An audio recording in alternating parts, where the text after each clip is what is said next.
Alright guys, so this trick is actually going to be a little bit more difficult than most of the tricks that I've been showing you. So anyways, just giving you a fair warning, this is what it's going to look like. So let's say you could go through and you could have the spectator just call out any card they want to face up. So in this case, maybe the Queen of Spades, for example.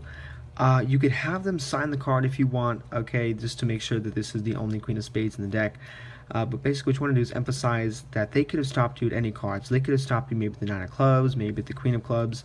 Basically any card in the deck they could have stopped you at. So look what happens. When I snap my fingers, your card doesn't actually jump to the top of the deck, and it's not on the bottom. But look, if I give you this card here and you put it inside of your hand, close it and open it back up, you can see your card has now instantly transported into your hand. So this is a trick, guys, and if you want to learn how to do it, don't forget to stick around for the tutorial. Alright guys, so here's how the trick is actually going to work. So basically the main thing that I'm doing here is just culling a card from the middle of the deck. So basically that's when you take a card from the middle and you can move it to the top of the deck within a second. So that was kind of sloppy, I wasn't really trying there, but basically that is kind of the exposed view of what's going on. So I'm going to go into more detail. So what you're doing is you're having the spectator go through and they can pick any card that they want. Let's say the Ace of Diamonds here. Now basically what you're doing is you're showing them the card, and if you want, like I said before, you could have them sign the card just to make it look like there's no actual duplicate card. So this would help out in the situation. But at this point, what you'd want to do is take their card back, put it, and have the deck spread open.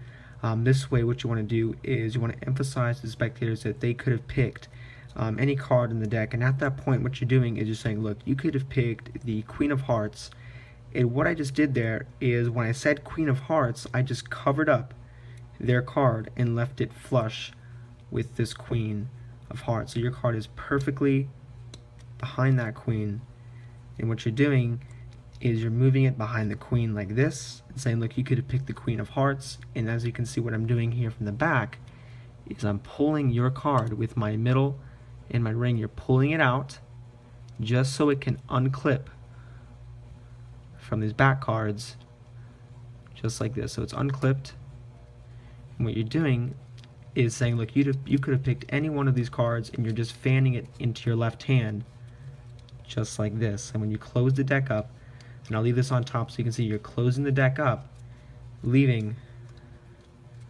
that ace on top of the deck like this. So once more time, guys, a lot of you guys can exit the video now, but for those of you who want to see it again, basically you're taking a card, in this case the Ace of Spades, and you're saying, look, you wanted to pick the ace, you can go ahead and sign it.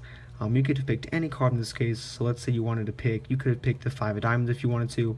You emphasize the Five of Diamonds, you push the ace flush with the 5 covering it up, and from the back you're pulling this card out with your middle and your ring, and you're pushing it on top of the deck. So when you first start out, don't spread the cards, just go ahead and close the deck back up, leaving their card on top of the deck. So at the end, what I did was, it was very simple. Their card is on top, and basically I just did a double lift, and I'll leave the link on the screen. But really, guys, you should already know how to do the double lift at this point if you're trying to attempt this card trick. So basically, you do the double lift, concealing their card, and whatever you want to do, you can give it to them, flip it over, and this is the trick. So I hope you guys like it, and as always, thanks for watching.